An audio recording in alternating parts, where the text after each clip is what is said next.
And we are back on the Fowler Show. Now, there's a new documentary coming out in just a couple days. It's called EDUCAUTION.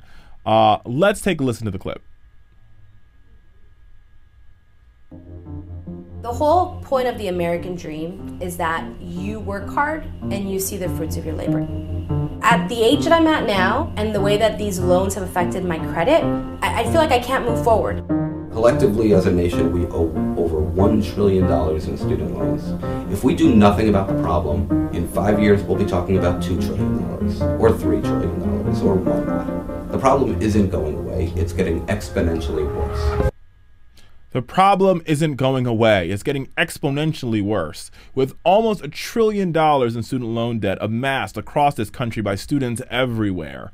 With the fact that we have predatory lending, with the fact that Wall Street has run wild and wreaked havoc on millennials all across this world, all across this country, which is impacting the world, $100 trillion worth of impact on the world.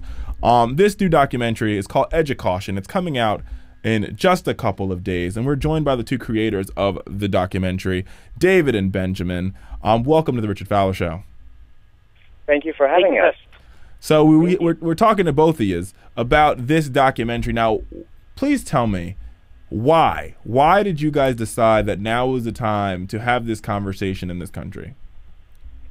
Well, you know, the story of EDUCAUTION started about 2 years ago.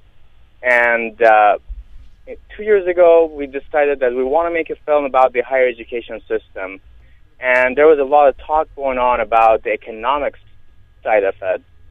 And but not much attention was being paid to the amount of debt that existed, and all the other problems such as high unemployment rate for recent college grads, default rates on student loans, and the skills gap. And we decided that we needed to make a film addressing these problems and investigating to find what the problems are, what the causes are, and more important, offer solutions.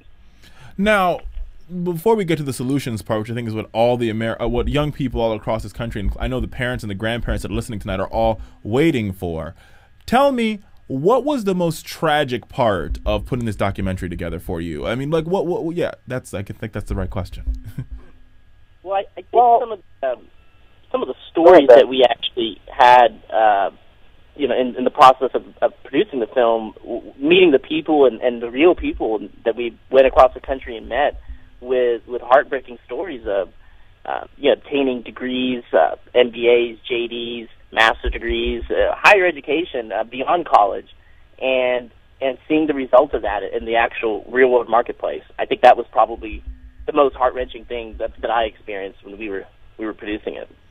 And you know, and I hear you, because I think we tell this story all the time on the Fowler Show, because this is one of the issues that we're very, very passionate about, an issue that we think is so important, and a conversation that we have to have in this country, because I do believe, David and Ben, that this is the next mortgage crisis in this country. This could break this country. This could break the millennial generation, even more so than breaking the country. But in your documentary, you really do a good job of sort of telling the story. And one story that I found very familiar was of the young lady who had went to law school, graduated, and she didn't know what to do. She couldn't afford her student loan debt, and a lawyer said to her, maybe you should change your name or move to another country. Is that really what is that really where we are when it comes to the student loan debt crisis in this country? It's crazy. You know, when we first started doing this, we really didn't think we're going to find these kind of stories, and they do really exist. And the lady you're talking about, she was sued by her law school for defaulting on her loans that were guaranteed by her law school. So, and then her credit is damaged for the rest of her life. But she's not the only one. There's, like, in the past couple of days, we've had thousands of people sharing their stories with us on our Facebook page and, you know, elsewhere. And something definitely has to be done. And you're right. This is probably the biggest issue that we have to deal with as a nation. Now you present some solutions in the documentary as well. There's part of the documentary you feature former Congressman Henson Clark, who's the author of H.R. 4170, the Student Loan Forgiveness Act. What are some other solutions that you guys present, and what do you think is the likelihood that those solutions will actually muster any weight in Washington, D.C.?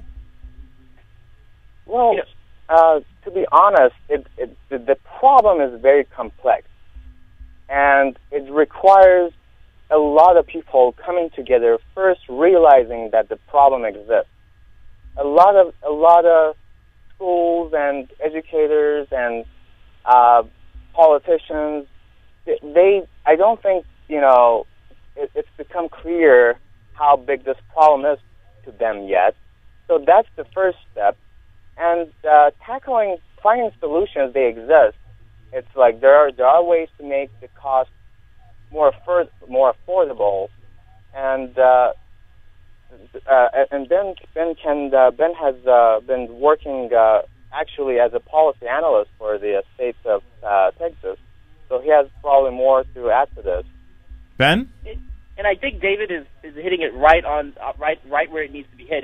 He's really taking the approach of there is no silver bullet for a solution for this problem. It's a very large, multidimensional, complex problem that will require a lot of people coming towards that problem and trying to solve it. I don't think there's one straight solution that you can give to solve the debt problem.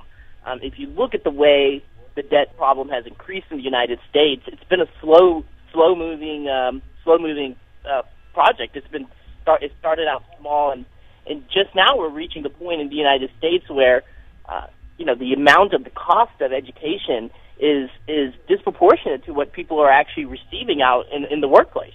And that seems to be a problem that needs to be rectified in some way. And does that mean that you go out and you raise wages for people? Well, people will argue that. And then you can also argue that, well, you need to lower the cost of education. So I don't think there's any one simple solution that you can actually offer to solve it.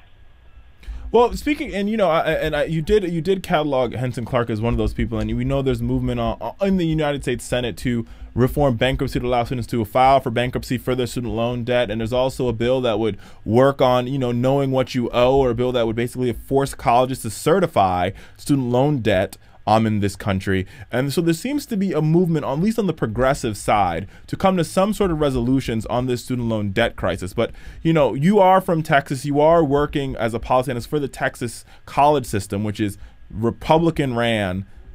What is the sense of this crisis from the other side of the aisle? Well, really, I don't think you can look at the problem from a political perspective. I think you have to look at it as an American perspective. I think this is not a Democrat or Republican issue.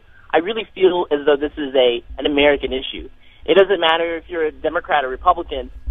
This problem, there was an article that was recently released about poor students that were going to Yale getting sued on their Perkins loans for defaulting on their student loans going to Yale undergrad.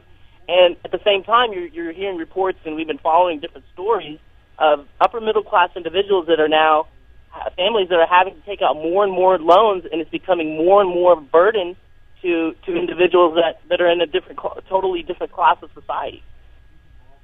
I hear you, Ben, and I think you're right. This is an American issue. I think that's exactly how we view it here on the Fowler Show. But even though it is an American issue, there seems to be a divide on how to solve that issue if you look at it from in the political sphere. So you have Democrats who are big on saying, let's get something done. Let's at least keep Stafford rates half of what they used to be, or keep them low. And we have Republicans who are saying, you need to pull yourself up by your bootstraps. And I think that is part of the problem. Well, I don't think that's a proper characterization of Republican views on the subject. I think you got to look at it from the perspective of there's a whole issue of government regulation that's involved with this that's creating the bubble. If they continue to fund, without any sort of checks and balances, student loans, the universities, they've kind of lost their way in terms of having a societal responsibility to control their costs, to offer the best possible public education or private education, institutional education for the American public, and they've run rampant with costs. They're it's it's a very complex problem. Even if you take a political standpoint on it, there's no answer to it. No, I think you're completely right here, Ben. Where I disagree with you on this, and we have to go to break, so we're going to lose you in just a second. But where I disagree with you on the premise is that that still remains the same. That there might be a problem with how we view it, but $1 trillion has already been amassed. We need a solution. Republicans don't seem to have one. Ben and David, the creators of EDUCAUTION, thank you so much for being on the show. We appreciate you. Thank you.